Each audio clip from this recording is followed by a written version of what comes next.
An old retired sailor puts on his old uniform and goes down to the docks once more for old time's sake. He hires a prostitute and takes her up to a room. He's going at it as best as he can for a guy his age when he asks, "How am I doing?" The prostitute replies, "Well, sailor, you're doing about 3 knots." "3 knots?" he replies. "What's that supposed to mean?" She says, "You're not hard, you're not in, and you're not getting your money back." A large woman, wearing a sleeveless sundress, walked into a bar in London. She raised her right arm, revealing a huge, hairy armpit as she pointed to all the people sitting at the bar and asked, "What man here will buy a lady a drink?" The bar went silent as the patrons tried to ignore her, but down at the end of the bar, an owl-eyed drunk slammed his hand down on the counter and bellowed, "Give the ballerina a drink!" The bartender poured the drink and the woman chugged it down in one. She turned to the patrons and again pointed around at all of them, revealing the same hairy armpit, and asked, "What man here will buy a lady a drink?"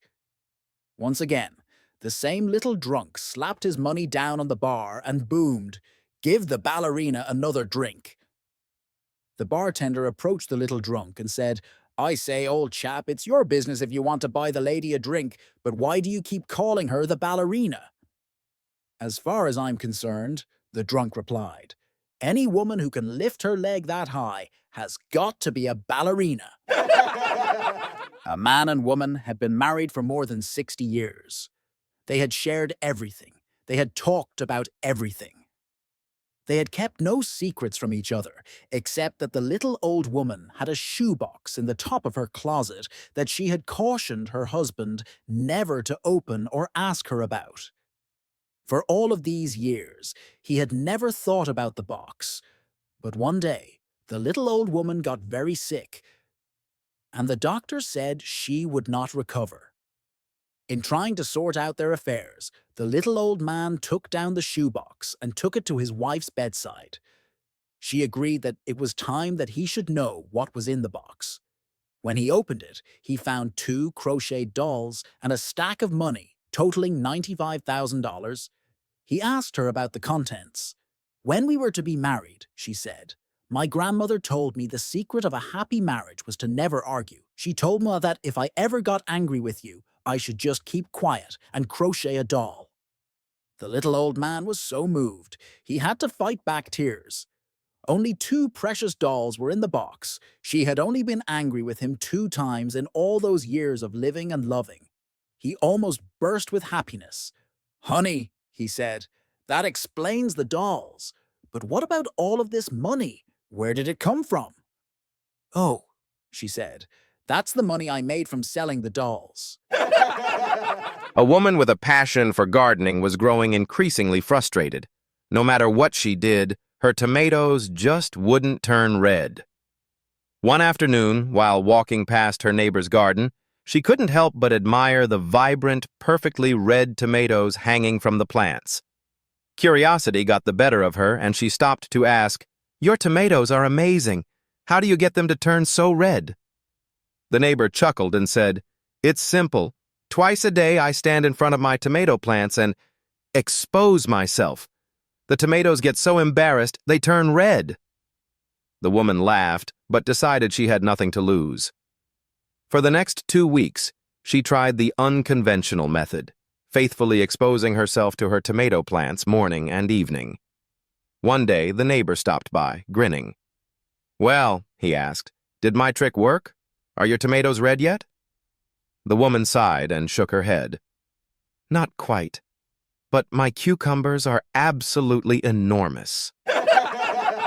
After a round of golf, a nun returns to the convent and approaches the Mother Superior. She says, "Mother Superior, I need to confess something. Today, I may have taken the Lord's name in vain." The Mother Superior asks gently, "Tell me what happened, dear." The nun explains, "I was on the verge of breaking 80 for the first time. I needed just a par on the final hole. My drive was perfect, straight down the fairway, but then a sudden gust blew my ball into the rough." The Mother Superior nods. Was that when you lost your temper? No, I stayed calm, the nun replies. I then hit a clean 8-iron onto the green, but out of nowhere, a squirrel snatched my ball and dragged it into a bunker. Oh no, says the Mother Superior. Did that make you swear? Still no, the nun says. I managed a perfect bunker shot to about a foot from the hole.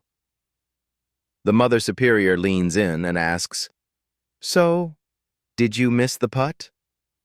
The nun sighs. Yes, Mother Superior. That's when I lost it. During a Little League game, the coach gently pulled one of his 9-year-old players aside. Son, he said, do you understand what teamwork is? The boy nodded seriously. Do you know what it means to play as a team, win together, lose together? Yes, coach. Great. So you understand that when the umpire makes a call, we don't argue or shout. We respect the game, right? Yes, coach. And when I substitute players so that everyone gets a chance to play, it's not because I've lost my mind or made a ridiculous decision, right? The boy grinned. Right, coach. The coach smiled and gave him a pat on the shoulder. Good. Now be a good sport. And go over there and explain all that to your grandma. One evening, a man was at home, watching TV and eating peanuts. He'd toss them in the air, and then catch them in his mouth. In the middle of catching one, his wife asked him a question, and as he turned to answer her, a peanut fell in his ear. He tried and tried to dig it out, but succeeded in only pushing it in deeper. He called his wife for assistance, and after hours of trying, they became worried and decided to go to the hospital. As they were ready to go out the door, their daughter came home with her date. After being informed of the problem, their daughter's date said he could get the peanut out. The young man told the father to sit down, then proceeded to shove 2 fingers up the father's nose and told him to blow hard. When the father blew, the peanut flew out of his ear. The mother and daughter jumped and yelled for joy. The young man insisted that it was nothing. Once he was gone, the mother turned to the father and said, "That's so wonderful. Isn't he smart?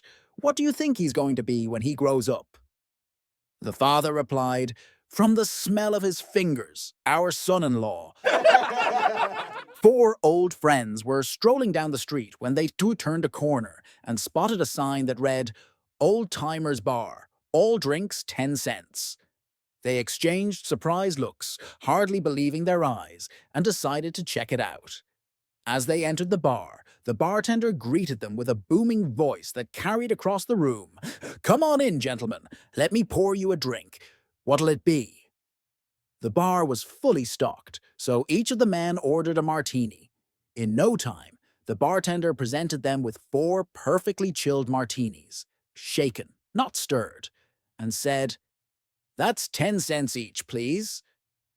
The men stared at the bartender in disbelief, then glanced at each other, grinning like kids on Christmas morning. They eagerly handed over 40 cents and sipped their martinis, marveling at their good fortune. Unable to resist, they ordered another round. Once again, the bartender served up 4 flawless martinis and repeated, "That's 40 cents, please."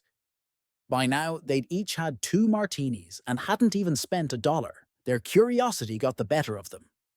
One of the men finally spoke up. "How on earth can you afford to serve drinks this good for just 10 cents apiece?" The bartender leaned against the bar with a smile. "Well, I'm a retired tailor from Phoenix. I always dreamed of owning a bar. Last year, I hit the lottery jackpot, 125 million, so I opened this place where every drink is 10 cents. Wine, liquor, beer, you name it. It's all the same price." "Wow, that's an incredible story," one of the men said, raising his glass in admiration. As they continued sipping their drinks, they noticed a group of 7 people sitting quietly at the far end of the bar. None of them had drinks in front of them, and they hadn't ordered anything the entire time. One of the men gestured toward them and asked the bartender, "What's the deal with those folks?" The bartender chuckled. "Oh, them. They're retirees from Florida. They're waiting for happy hour when drinks are half price. A mafia godfather finds out that his bookkeeper, Guido, has cheated him out of $10,000. His bookkeeper is deaf and dumb. That was the reason he got the job in the first place. It was assumed that Guido would hear nothing, so he would never have to testify in court. When the godfather goes to confront Guido about his missing $10 million, he takes along his lawyer, who knows sign language. The godfather tells the lawyer, "Ask him where the money is." The lawyer, using sign language, asks Guido, "Where's the money?" Guido signs back, "I don't know what you are talking about." The lawyer tells the godfather, "He says he doesn't know what you're talking about." The godfather pulls out a pistol, puts it to Guido's head and says, "Ask him again or I'll kill him." The lawyer signs to Guido, "He'll kill you if you don't tell him." Guido trembles and signs, "Okay, you win. The money is in a brown briefcase, buried behind the shed at my cousin Bruno's house." The godfather asks the lawyer, "What did he say?" The lawyer replies, "He says you don't have the guts to pull the trigger." Three very different couples want to get married at the same church. There is a very young couple, a middle-aged couple, and an elderly couple of overseeing. All three couples meet with the priest of the church to discuss when and how they can get married. "In order to get married in my church, I have one rule. You really have to go 1 month without making love," says the priest to the couples. After 1 month, all three couples return to the church to talk with the priest again. The priest starts with the young couple and asks them, "Did you make love in the last month after you came here first?" "No, we haven't, and it was very easy to our own surprise," replies the young couple. He then turned to the middle-aged couple. "How about you?" he asks the couple. "It was really hard, Father, but we didn't make love for the whole month," replies the middle-aged couple. "And how about the two of you?" He then asks the elderly couple. "I'm really sorry, Father, but we just couldn't make it till the end," responds the old man. "Not? Then please tell me why not," says the priest. "Well, Father, my woman had a can of soup in her hand when she accidentally dropped it on the floor, and when she bent over to pick it up again, well, that's when it happened, Father." The priest, still a bit in shock, then tells them, "I'm sorry, but in that case, you're not welcome in my church to get married." "We're also not welcome in the supermarket anymore either," says the old man. There was once an old man whose family couldn't take care of him any longer. Because of that, the family had decided that a nursing home would be the best solution for the grumpy old man. Of course, he directly rejected the idea, but his family stood firm and persuaded him it was the best solution for him. The first day at the nursing home, the grumpy old man spent most of the time laying in his bed, reflecting on his life so far, and started feeling very lonely. After a while, an orderly stopped by to see how the grumpy old man was doing on his first day in the home. "How are you doing today, sir?" she asked the grumpy old man. "I see this is your first day with us." The grumpy old man replied with a nod. In no time, the two began talking up a storm, and as the conversation continued, the orderly saw that the room was filled with fresh flowers, cards, and balloons from friends and family. She also noticed a bowl full of shelled peanuts standing on top of the table that was next to the bed, and she helped herself to a handful of them. As the two continued talking with each other, the orderly kept eating more and more of the peanuts. After a while, she looked at her watch and noticed that nearly 2 hours had passed since she started talking with the grumpy old man. "Oh my goodness," she said. "Time has gone by. We've been talking for 2 hours. I really have to tend to other people in home, too." "Of course. It's okay," said the grumpy old man.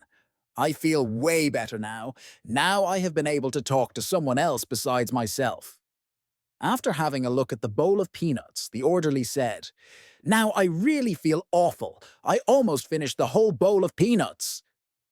Oh, that's okay, young man, rasped the grumpy old man. I really don't even like peanuts, he said. I just like to suck the chocolate off 'em. An 86-year-old man was waiting in the Double Dutch bar to have some drinks with an old mate. While he was waiting for his mate, a gorgeous girl enters the bar and sits down a few seats away from where he was sitting. The girl is so attractive that the old guy just can't take his eyes off her. After a short while, the girl notices that he is staring at her and approaches him. Before the old guy even has time to apologize for his staring, the girl looks him deep in the eyes and says to him in a sultry tone, "I'll do anything you'd like me to do. Whatever you can imagine in your wildest dreams, it doesn't matter how unusual or extreme it might be. I'm game. I only want 100, and there's one other condition." Completely blown away by the sudden turn of events, the old guy asks her what that one condition is. Well, she says, "You have to tell me exactly what you want me to do, and you can only use 3 words to describe it." The old man takes a few seconds and considers the offer from that gorgeous girl. He takes out his wallet and gives a $100 to the girl. He then looks her straight in the eyes and says slowly and clearly, "Paint my house."